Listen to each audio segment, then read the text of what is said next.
everybody, it's Kate from Valeria, and today I'm going to be talking to you about why endurance athletes, and that's all endurance athletes, swimmers, cyclists, runners, and triathletes, should be including a form of maximal strength training as a vital part of their strength training program to both minimize injury risk and get the most out of your performance.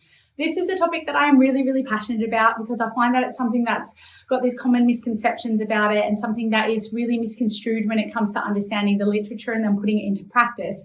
So I want to make this video to help you understand why you should be doing maximal strength training, and not only that, but also how you can include it in your program, when to include it, how to schedule it, and some exercises that you can pick. So when you are putting aside the time and you're putting in the effort to your strength training, you are getting the most out of it. And that's what we're all about here in Valeria, is helping you understand and empower you to get the most out of your strength training to help you achieve your goals. So to understand this, it's really important to first of all understand what maximal strength training is.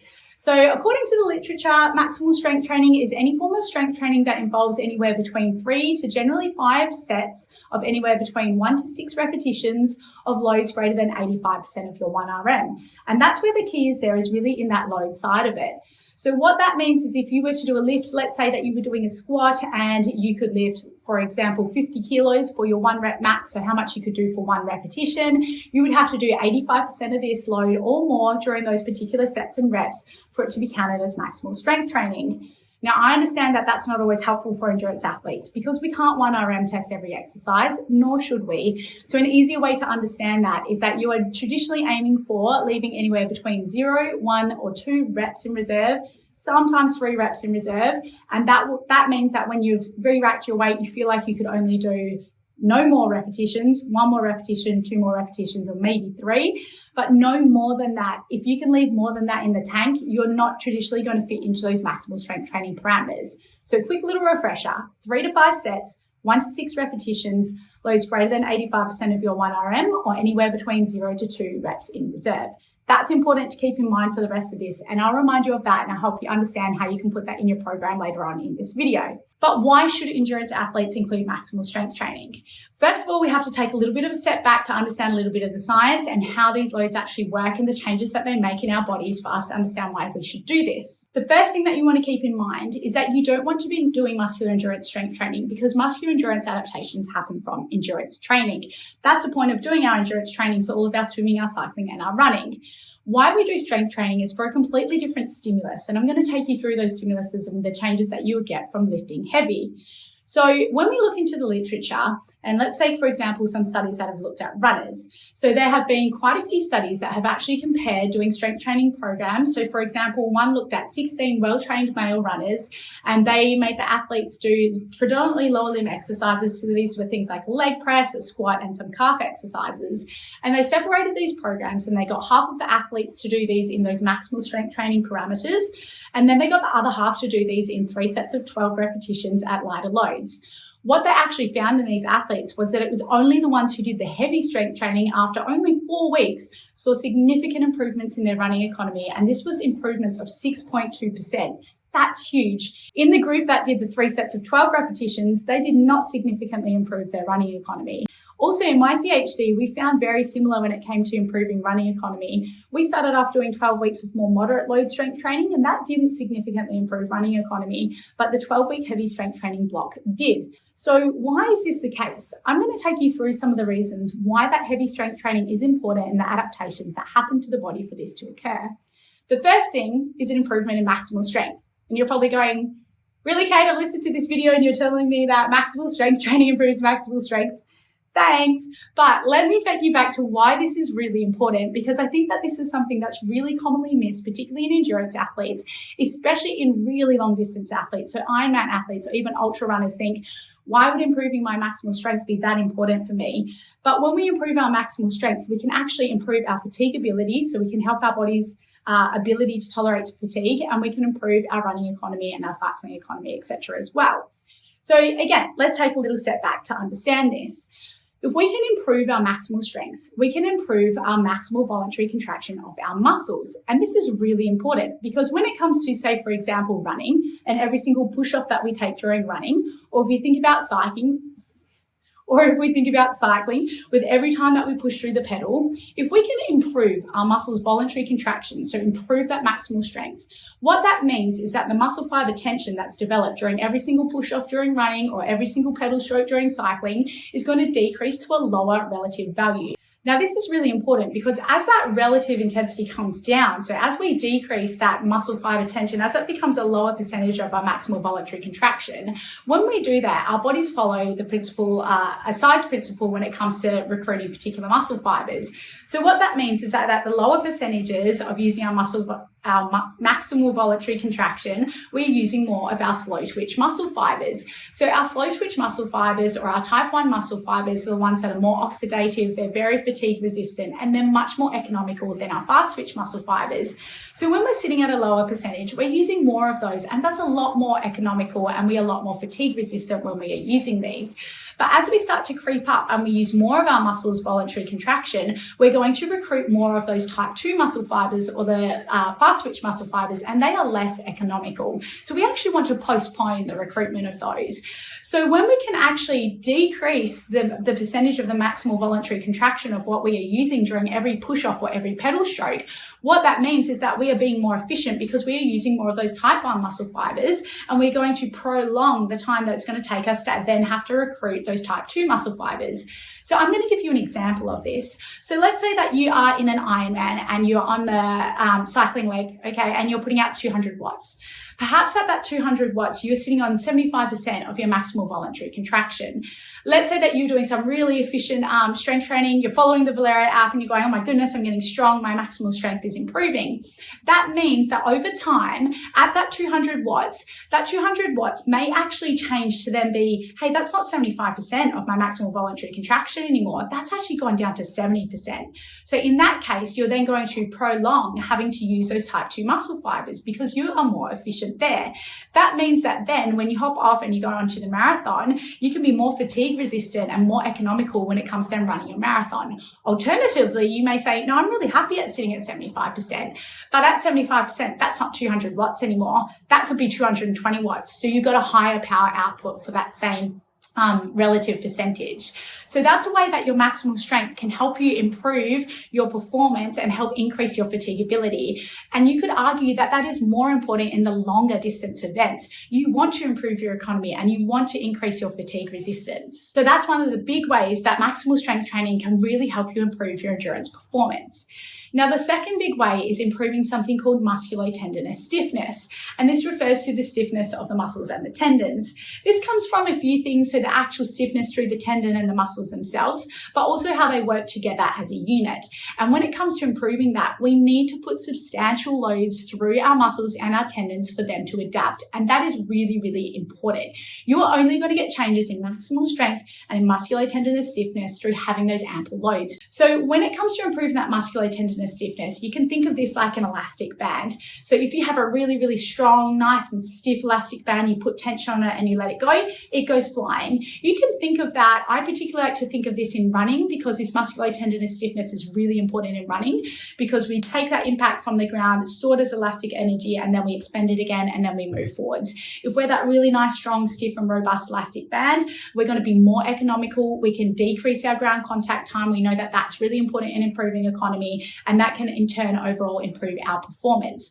But we generally only get those really big improvements, musculotendinous stiffness, from heavy strength training. Plyometrics can also play a role in there as well, but they of course need to be put in moderation. So you need to complement your plyometric training and your heavy strength training. You need to have that maximal strength training component there as well to get the most out of improving that musculotendinous stiffness. So when we improve that, we decrease ground contact time, we improve our economy, and we make that muscle tendon unit more efficient. That is really, really important because 90% of the mechanical load is then expended back through, for example, the Achilles tendon, which pushes us off when we run. So it's really important to improve that musculotendinous stiffness. And then another aspect that I really wanted to touch on is also improving general overall our tendon strength and our muscular strength. And this is really important when it comes to decreasing injury risk. Tendinopathies such as Achilles tendinopathy or patellofemoral tendinopathy, so they're tendinopathies of the knee, and of course our Achilles tendon, are really common in endurance athletes, particularly in cyclists and runners. And we want to minimize these. The less injuries that we have, the more robust and resilient that we are, the more consistent that we can train, and the better that we are going to perform. But our bodies are really, really strong and they are incredibly robust, and we have to load our bodies up enough for those adaptations to occur. What we want is our body's robustness to be here. We train up to that level, and when we want to train more, we don't want to go past that, but we do need to increase our training load. So let's improve our tendons robustness and our body's robustness through some heavy loading, and we can train more. Improve here, train more, improve here, and train more. But for us to do that, we have to put those loads in. Again, some plyometrics and some isometrics, they are incredibly important and they do play a role in improving tendon stiffness. I'm not disregarding that. You will see that they're in almost all of our programs on our Valeria app, and I prescribe them a lot, but they are not in their own in isolation. They do need to be complemented with some heavy loads in there as well. And you can come up with some ways with some bodyweight exercises. I'm going to teach you how you can do that as well, especially in some future exercises. But if you are going to do some bodyweight ones, you need to make sure that they are hard enough where you fit in those maximal strength training parameters. And that can be tricky to understand as well. So to reiterate, those improvements in maximal strength and in tendon strength and in musculotendinous stiffness need to come from some form of maximal strength training, and this should be progressed. Once we start getting these adaptations, you need to keep on loading up the body and you need to keep on challenging it to keep on getting those adaptations. So how do we put this in our program? How do we schedule it in? How do we fit it in a particular program? How much of it should we do? What's a minimum dose? What do we need? Well, that's what I'm going to take you through now. So generally, to improve our maximal strength, you should include some form of maximal strength training in each program, ideally twice a week. Optimal, probably 3 times a week, but as we know with endurance athletes, time restraints is very, very real. It's very hard to fit it in. That was actually the first study of my PhD. We surveyed a bunch of triathletes and runners and found that time restraints was the biggest thing when it came to not being able to fit in strength training around obviously all of the endurance training. So if you can get in 2 sessions that include a form of maximal strength training a week, you will see significant improvements in your maximal strength and hopefully in that tendon stiffness as well. Ideally, if you could fit in, say, in a block where you could do 3 times a week more in your off season, twice a week when it's coming into race day, and then once a week is enough to maintain that maximal strength, that would be ideal. Now, how do we actually pop this into a program? You're not going to go into the gym and go, look, a barbell, something really heavy. I'm just going to jump in and I'm just going to load up those weights. And I know that I should be doing, Kate said 3 to 5 sets. I'm going to pick 4 sets. She said 1 to 6 reps. So I'm going to pick 4 reps and I'm just going to go at 90% of my 1 RM. No, too much, especially if you haven't lifted before. And this is obviously going to completely depend on your experience and what you have done in the gym. But for example, in my PhD, we actually did 12 weeks of some moderate strength training load first, where we got people used to technique and used to the exercises first, built up the confidence, and then we started to progress those into those heavy strength training parameters. And that's what I would recommend that you do. It doesn't have to be 12 weeks. I probably actually found in hindsight, it was probably getting a little bit boring after those 12 weeks, but I would recommend anywhere between a 4 to 6 week period where you were just focusing on technique of the exercises, getting comfortable with those exercises and gradually building up that load over time. So I would start and make sure that you set in with those lifts the same sets and repetitions. So anywhere between those 3 to 5 sets and anywhere between those 1 to 6 repetitions. But it's the load of those that I would actually change when it comes to the intensity. So I would do those leaving 4 or 5 repetitions in reserve rather than 0, 1 or 2. This also completely depends on the type of exercise that you choose. So when it comes to putting together your program, the way that I would set this out is I would pick more of your little lifts or your smaller injury prevention specific exercises. So let's say things like your crab walks, your single leg deadlifts, any of those exercises, I would pop them in as your warm up because they are still really, really important. What I am not saying in this video is go in the gym and only lift heavy and that's the most important thing, because it's not. So I would still include those. I would treat those as your warm up, get that neuromuscular pathways firing, focus on the injury prevention, for example, side of things there, maybe some smaller of those lifts. And then I would pick 2 main set exercises that you'll focus on to do your maximal strength training.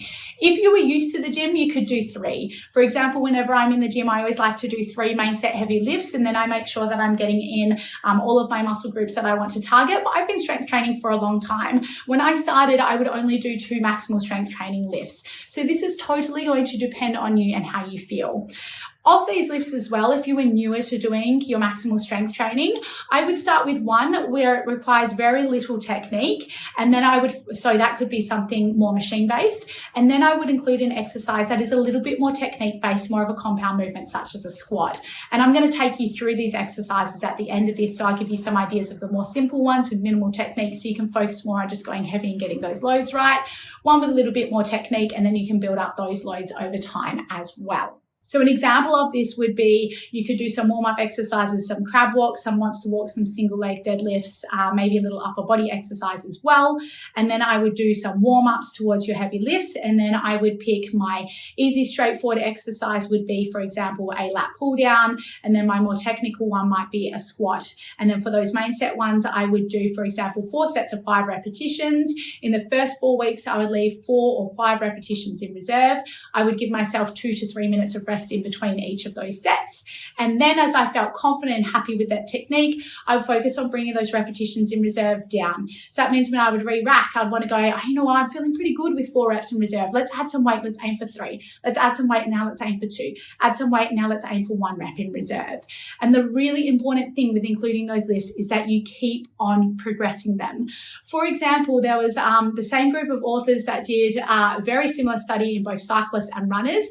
And what they did was they did 4 sets of 4 repetitions at 4 RMs. That would be leaving no reps in reserve, purely just of back squats. And they instructed their athletes that when they felt like they could do another repetition, so if they re-racked the weight and went, yeah, I could do another one, they had to put extra weight plates on. So they added 2.5 kilos each time the athletes felt like they could do another one. So they kept on loading those up to keep them in those strength training parameters. And that is really, really important. So I'm going to take you through some of my favorite exercises that you can include in your strength training program. I'm going to take you through a couple of machine-based ones that are really nice that you can go through that require less technique, so you can focus on getting those loads right. And then I'm going to take you through a couple more that are a little bit more complex, but the benefit of those is that they're more compound movements, so you get to work multiple muscle groups throughout that particular movement. The first ones that I like to start people off on, so this is if you are new to the gym and you've gone, I'm on board, I know I need to lift heavy to get the most out of my strength training program, but I'm a little bit worried about technique, so I'm not too sure what I should do. Here's a couple that I would start with. The first one I would start with is a double-legged leg press. So I'm always a fan of single leg exercises. You can progress to that, but a double leg one is really nice. And the reason that I have picked a double leg press is because it's machine-based. Every leg press has inbuilt safety mechanisms. Make sure that yours does the one that you're using, but hopefully if you're at a commercial gym, you should have some form of safety mechanism there. But with these ones, you can control in for that nice 3 seconds as fast as you can, intent. So it's all about intention of that velocity, pushing that weight out. You can keep the repetitions low, and you can aim to focus on anywhere in those sets and reps that I've given you earlier. I would start with those 4 reps in reserve, and again, over the next few weeks, dial that back. With this one, it's really nice because if you end up adding your weights too much, so let's say you go, I'm feeling really good, I'm going to aim to only leave 1 rep in reserve, and that would be really, really good. And if you load up too much on the weights there and you fail, it's okay. You just hop off the machine, take the weights off and go again. And that's something that's important with maximal strength training as well. If you do overshoot it, just bring those repetitions down. So you might be aiming for 1 set of 5 repetitions. You might go, oh my gosh, I've really overshot this weight here. Aim for 3 repetitions. You're still then going to end up in those maximal strength training parameters. So you can play around with those weights there. As you feel confident with that double leg press, I would then change this to single leg, because then you get a little bit more adductor work, a little bit more abductor work, and it replicates the demands more of swim, bike, run, because they're all single leg movements when you're kicking, you're cycling, or you're running. The next one that I like to do, I'm going to give you an upper body one, is a lat pull down. Ideally, if you could find a lat pull down with independent handles, so again, you can't compensate with one side or the other because obviously single arm is better, that would be ideal. So with these ones, you can load up the pins nice and heavy if you're doing them on the cable machine. Powerful pull down, keep those palms facing away from you and nice and controlled up. With these ones, again, generally the worst that's going to happen with these ones is if you can't pull those handles down, you virtually end up pulling yourself into a pull-up. And as long as you're just sitting nice and upright with these ones, there's less technique focus than a more complex movement. Another one that I really like to include, particularly for runners, is a seated calf raise. And again, with these ones, you could start with doing double leg, but as soon as you can, I would recommend that you change these to single leg. My only word of caution with these is do make sure that you be sensible with the load of these, because if you get calf DOM, so calf muscle soreness the next day, it can be really, really painful. So walking around is not fun when you have severe calf DOMs. So with these ones, I would definitely recommend that you start off more with those sort of that 3 to 4 repetitions in reserve, and then build your way down to that, leaving only sort of 1 to 2 reps in reserve as you can tolerate. Slightly more complex movements, but the ones that you're going to really get your best bang for buck for are going to be exercises such as your back squat and your deadlift. And the reason that I love these ones, obviously, is they are compound movements. You're ending up working multiple muscle groups at once, so they're the most time effective ways. But of course, with these ones, if you haven't done them before, take your time leading up to those maximal strength training parameters and really play around with these. It's also really important to remember that when you are in the gym, often you feel like dynamite and you go, oh my goodness, I'm really good at this. I can lift this for these 5 repetitions and I'm feeling great. But the next day you can end up feeling quite sore. That is normal. That's that delayed onset muscle soreness, but you don't want that to hinder your endurance training as well. So you might have to wait till the next day or the day after and get a really good gauge of if you went too heavy or not, because you don't want to be obviously too sore through there. So one thing that I did want to touch on with these is that obviously you realize with these ones, they are all generally machine-based or involve a barbell. There are exercises that you can do at home with body weight and band where you can create a very similar stimulus. With your at-home exercises, get a thicker band, okay? So get a really thick band that will bring you down so you can only do 6 repetitions or 5 repetitions with that particular resistance there. You can do things such as a reverse airborne lunge, and these are fantastic to do. Some single leg squats, for example, they will leave you feeling after 5 or 6 repetitions that you could only do 1 or 2 more. So they're your best at-home alternatives. Eventually, over time, again, you are going to need to progress these. So you might have to invest in some thicker bands or some heavier kettlebells, or maybe even a barbell setup at home, but you can still aim to create these stimuluses at home. But don't be mistaken of, I'm only at home, I just have to do this high rep work and lots of circuit work and get my heart rate up to get adaptations, because that will miss the point. If you only have home exercises, still aim to do those with the similar reps in reserve and the similar loads. The other thing that I wanted to touch on as well when it comes to maximal strength training, you do need rest periods. So I think the most commonly used button on our app is skip over the rest periods, because as endurance athletes, sometimes we can be a little bit impatient. We don't want to spend all day in the gym, but it is really important that when you are challenging yourself with these exercises, that you do give yourself 2 to 3 minutes of rest in between those main set lifts. This is really important because those lifts create neuromuscular fatigue, and that neural fatigue is something that people forget about. And you do want to make sure that you're maintaining good technique and you're feeling confident with those lifts. So do give yourself that rest. So what I am not saying, I'm not saying that body weight or, injury prevention exercises are not important. They are so crucial. Still include those. Isometrics have their place. Plyometrics have their place. You'll see in any of our programs on the Bodyweight app, I include all of these exercises. They are crucial. But when it comes to getting the most out of your performance, and you're setting aside the time and you're setting aside the effort to go into the gym and get the most out of it, include some maximal strength training. It doesn't have to be complex. It doesn't have to be super time consuming. You just want to make sure you get your sets, your repetitions, your loads, and your rest right. You're picking the right exercises, and that is going to help you perform at your best and be more robust and be able to tolerate more of that training load.